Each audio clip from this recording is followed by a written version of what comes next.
Assalomu alaykum qadrli obunachilar. Mana bugun biz Farg'ona viloyati Beshariq tumani Eshan qishlog'iga kelganmiz.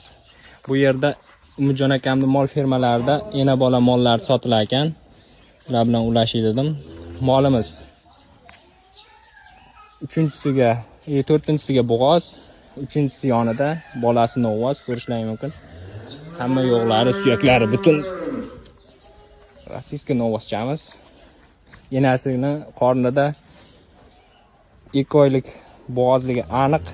Bemalol kelib tekshirib olishlaring mumkin. Bo'ylari 1.25, 1.30 plus. Yillari yumshoq, 15 ta sutga garantiya beryapti. Xudo xolasa yeb ichishlariga bir haftasiga garantiya beriladi. Vodiy bo'ylab dastlabki kelishilgan hollar bor. Buni narxini 55 million aytyapmiz. Kelib ustida bemalol savdo qilishlaring mumkin. Men pastki nomer qoldiramiz, bemalol aloqaga chiqishlaring mumkin. Sizlar bilan Asadbek veterinar bo'ldi.